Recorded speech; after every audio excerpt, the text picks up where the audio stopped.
Hello एस्पिरंट्स, मी निहाल कोरे ignite अकॅडमीमध्ये तुमचं स्वागत करतोय. आपण सिलॅबस डिकोडिंग सिरीज पाहतोय आणि त्याच्या अंतर्गत एन्शंट हिस्ट्रीचा GS1 मधून एन्शंट हिस्ट्रीचा सिलॅबस आपण बघत आहोत. मागच्या लेक्चरपर्यंत आपण प्राचीन इतिहासामध्ये आपण इंडस व्हॅली सिव्हिलायझेशन आणि बुद्धिझम जैनिझम इथंपर्यंत आपलं वैदिकोत्तर कालखंड इथंपर्यंत आपण कंप्लीट केलेलं आहे. महाजनपदे आपण बघितलेलं आहे. आजच्या सेशनमध्ये पुढचा पार्ट आहे मौर्य आणि मौर्योत्तर काळ. हा खूप महत्त्वाचा सिलेबस पॉईंट आहे. त्याच्या संदर्भात तो सिलेबस आपण डिकोड करणार आहोत. सामान्य अध्ययन पेपर 1 त्याच्यामधला प्राचीन भारताचा इतिहास आपण बघत आहोत आणि मौर्य आणि मौर्योत्तर कालखंड त्याच्यामध्ये काय आहे, कशा पद्धतीने ते प्रिपेअर करायचे ते आपण बघूयात. ही माझ्याबद्दलची माहिती आहे.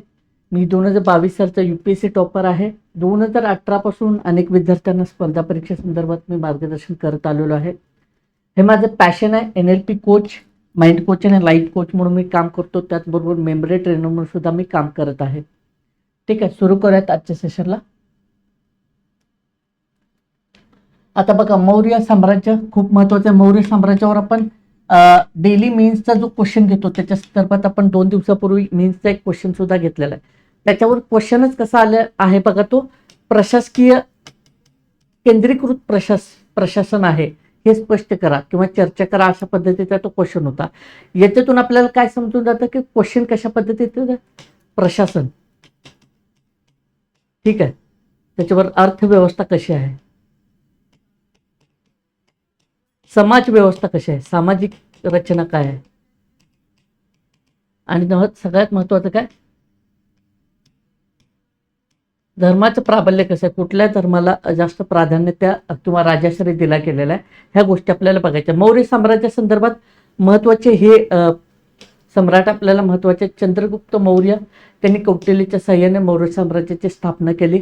याच्यामध्ये अर्थशास्त्र हा ग्रंथ खूप महत्वाचा ठरतो. ठीक आहे, कौटिल्यचे प्रशासकीय स्किल्स आणि ज्याला आपण म्हणतो की चाणक्य नीती, ते आपल्याला इथं महत्त्वाचं ठरतं. मग आता हा अर्थशास्त्र आहे, असेच बरेच पुस्तकांचे संदर्भ आहेत, बरेच साहित्य आहेत. ठीक आहे, चंद्रगुप्त मौर्य हे उत्तरामध्ये, त्यांच्या आयुष्याच्या उत्तरामध्ये जैन धर्माकडे त्यांची वाटचाल झाल्याची दिसून येते. हा सगळा मुद्दा, हे जे मुद्दे आहेत लक्षात येते, म्हणजे कुठल्या धर्माला विशेष प्राधान्य दिलं एखाद्या राजाने, ते आपल्याला बघणं याच्यामध्ये महत्त्वाचं ठरतं. त्यांच्या पॉलिसीज कशा होत्या लक्षात येते का. मौर्य साम्राज्याची सत्ता का वाढली, मौर्य साम्राज्याचा विस्तार म्हणजे जॉग्राफिकल एक्सटेंट कशा पद्धतीने झाला, का झाला, त्याची काय कारणं असू शकतात. म्हणजे एवढा विस्तार मौर्य साम्राज्याचा का झाला, त्याची काय कारणं असू शकतील. जॉग्राफिकल कारणं काय असतील, इकॉनॉमिक काय असतील, मिलिटरी त्यांनी कशा पद्धतीने केलं, लष्कर त्यांचं कसं उभारलं होतं लक्षात येते का. तर सेना कशा पद्धतीची होती त्यांचे, ह्या सगळ्या गोष्टी आपल्याला बघून घ्यायच्या. त्याच्यानंतर बिंदुसार राजा आहे आणि अशोका, हा गोल्डन पिरियड आहे अशोकाचा. त्याच्यामध्ये आपल्याला बऱ्याच गोष्टी डेव्हलप झाल्याचं दिसून येतं. सेम मी जसं की सांगितलं की विस्तार आहे, सत्तेचा विस्तार, ते आपल्याला बघायचं आहे. सत्तेचा विस्तार, प्रशासन कशा पद्धतीनं राबवलं. मग आता यांचं प्रशासन कसं होतं ते बघून घ्या. की गव्हर्नर सिस्टम होते प्रांतिक लेवलला, केंद्रीय स्तरातून केंद्रीकृत प्रशासन होतं आणि प्रांतीय स्तराला गव्हर्नर होते. हा गव्हर्नर जो आहे तो राजकुमार असायचा, लक्षात येते. ही अशा पद्धतीची व्यवस्था होती. ही प्रशासकीय व्यवस्था समजून घ्यायची आहे. अधिकाधिक केंद्रीकृत होते. ह्यांची टॅक्सेशन सिस्टम कशी होती ते बघायचं आहे. त्याच्यावर क्वेश्चन येतात प्रिलिमला आणि मेन्सला. ह्या पद्धतीने ह्या सगळ्या गोष्टी आपल्याला कव्हर करून घ्यायच्या आहेत. केंद्रीकृत सत्तेचा पाया आपण बघितलं. प्रशासन केंद्रीकृत व्यवस्था होती, सुशासन होतं आणि प्रांतीय रचना होते. प्रांतात मध्ये कोण होतं, राजकुमार हा गव्हर्नर म्हणून जायचा किंवा राजकुमार जो आहे तो तिथला प्रांतिक सत्तेचा प्रमुख असायचा. अर्थशास्त्र हे प्रमुख प्रशासनाचं जे आहे ते मुख्य मार्गदर्शक तत्व होतं. आपण बघितलेलं की अर्थशास्त्राच्या आधारावर कौटिल्यच्या मदतीनं चंद्रगुप्त मौर्याने मौर्य साम्राज्याचा पाया रचलेला आहे. ठीक आहे, पुढे प्रशासनाचे नवे तत्वज्ञान आपल्याला दिसून येतं. अशोकाचा धम्म खूप महत्वाचा आहे. मोरल रिलिजियस मोरॅलिटी अशोकानं. मग याच्यामध्ये काय, कलिंगा वॉर महत्वाचं आहे आपल्याला. कलिंगा वॉर नंतर अशोकाचं जे काय बदललेलं स्वरूप आहे, ठीक आहे, बदललेलं व्यक्तिमत्व आहे, त्याच्या आधारावर मग परत तो अशोकाचा धम्म. याच्यामध्ये वेगवेगळ्या टर्मिनॉलॉजीज आहेत. ठीक आहे. अशोकाच्या कालखंडामध्ये आणखी आपल्याला महत्वाच्या स्तूपांची बांधणी कशा पद्धतीने अशोकाने केलेलं आहे, वेगवेगळे आर्किटेक्चरल डेव्हलपमेंट झालेले आहेत ते आपल्याला बघायचे. अशोकाचे स्तंभ आहेत, कुठल्या कुठल्या काळामध्ये म्हणजे कुठं कुठं सापडलेले आहेत, त्याच्यामध्ये कुठली कुठली लिपी आहे ते आपल्याला बघायचं आहे. कुठले कुठले पदव्या दिलेल्या आहेत, लक्षात येते का, प्रियदर्शी सम्राट वगैरे अशा पद्धतीच्या कुठल्या कुठल्या पदव्या सम्राट अशोकाला दिलेल्या आहेत, कुठं सापडलेला आहे तो pillar, major pillar, minor pillar, ह्या सगळ्या गोष्टी आपल्याला बघून घ्यायच्या. अशोकाचा धम्म आहे नैतिक प्रशासनाचा पाया आहे आणि कल्याणकारी राज्याची संकल्पना नंतर अशोकानं अंगीकारलेले आहे. हे इथिक्सला सुद्धा आपल्याला महत्वाचं आहे. GS1चा जरी पाठ असला तरी इथिक्सला सुद्धा हे महत्वाचं आहे आपल्याला, लक्षात येते का. तर ह्या गोष्टी आपल्याला बघून घ्यायच्या आहेत. ठीक आहे. तर या पद्धतीने बघा, मौर्यकालीन कला आणि भौतिक वारसा, या आपण बघितलं भौतिक साहित्यिक वारसा पण याच्यामध्ये बघायचा आहे, साहित्यिक आणि सांस्कृतिक वारसा तो पण बघायचा. मीन्सच्या अनुषंगाने आपल्याला खूप महत्वाचं आहे. कलामध्ये आपले अशोकाचे स्तंभ आहेत, स्तंभाचा वापर अशोकाने का केला, लक्षात येते. एक तर आहे की लोकांना ऍड्रेस करण्यासाठी, आणि दुसरं आहे की मोरल ग्राउंड, म्हणजे काही नैतिक मूल्य, नैतिक तत्व जे आहेत त्याचा संदेश लोकांच्यापर्यंत पोहोचवण्यासाठी अशोकाने स्तंभाचा प्रभावीपणे वापर केला दिसून येतं. स्तूपाची रचना कशा पद्धतीची आहे, हे आर्ट अँड कल्चरमध्ये आहे. असं असलं तरी कुठं कुठं कशा पद्धतीनं आहे, सुरुवातीच्या काळात आणि रचना कशी बदलत गेलेल्या, पहिल्यांदा फक्त मातीची असणारे, नंतर कशा पद्धतीनं स्तूपांची रचना बदलत गेलेली आहे ह्या अशा पद्धतीने हा कालखंड बघून घ्यायचा आहे. भौगोलिक विस्तार लक्षात घ्या, खूप महत्वाचा पॉईंट आहे. भौगोलिक विस्तार लक्षात घ्यायचा आहे. एक्सटेंट कसा आहे, ह्याच्यामध्ये NCERT मध्ये खूप चांगला मॅप दिलेला आहे.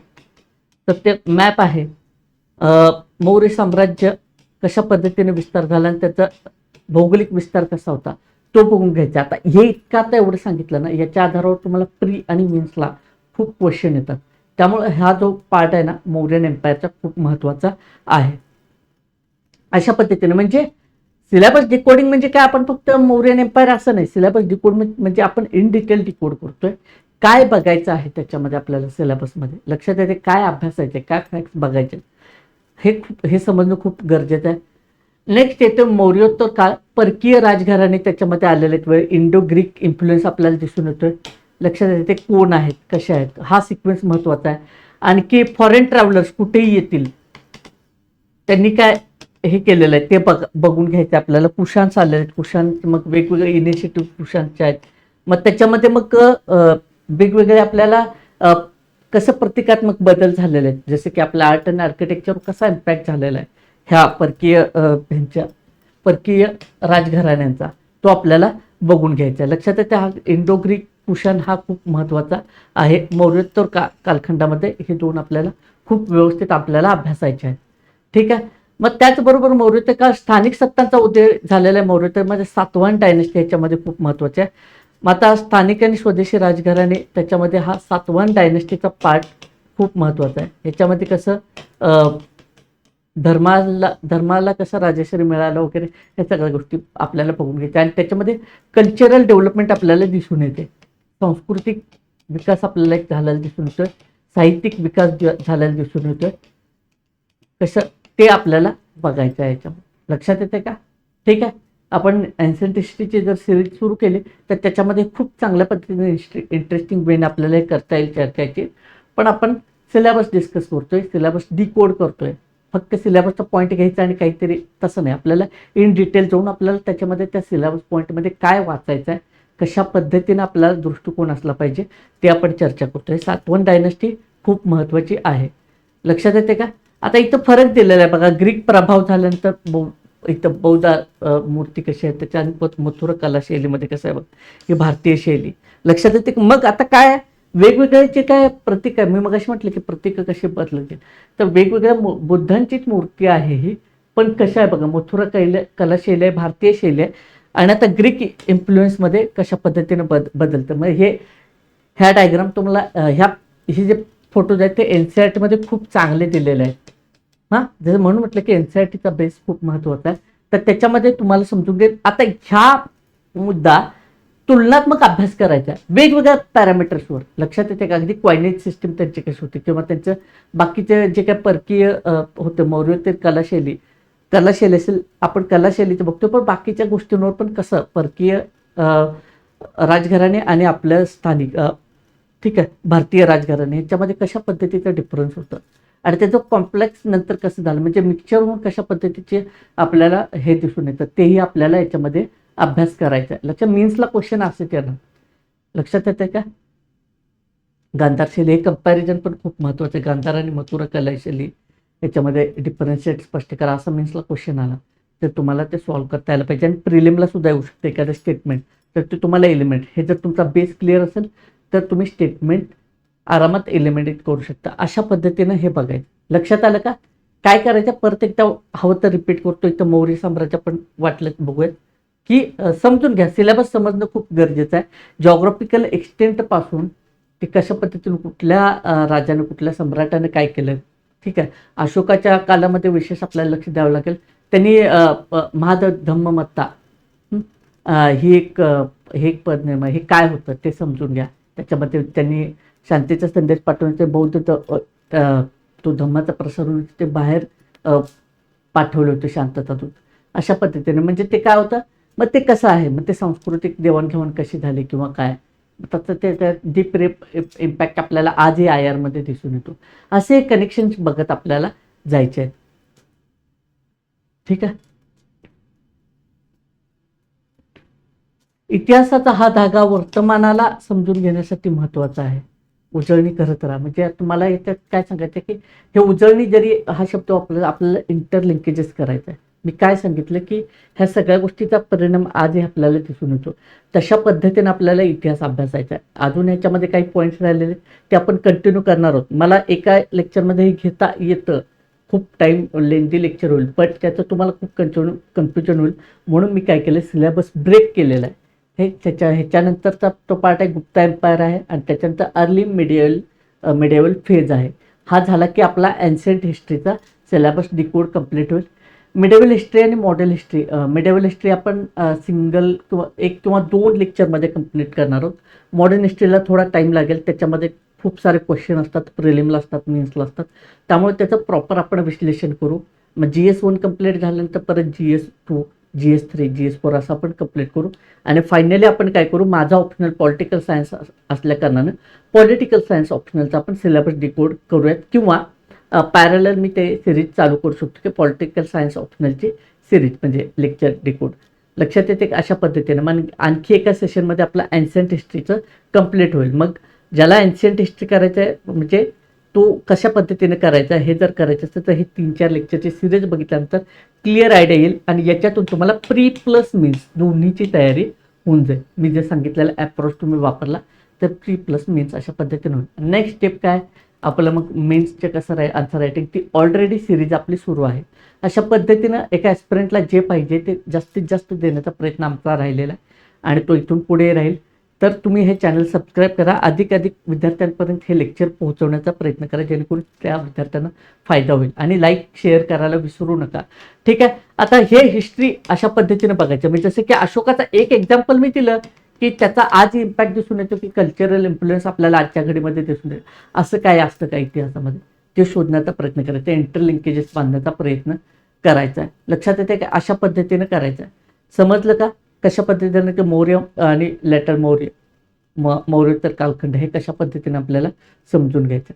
नेक्स्ट लेक्चरला आपण गुप्ता एम्पायर आणि त्याच्यानंतर अर्ली मिडिएवल फेज तो आपण बघितलं की आपला एन्शियंट हिस्ट्री संपून जाईल. तर आज आपण इथंच थांबूयात. नेक्स्ट लेक्चरला भेटू आणि त्याच्यानंतर आपला एन्शियंट हिस्ट्री कंप्लीट होऊन जाईल. धन्यवाद.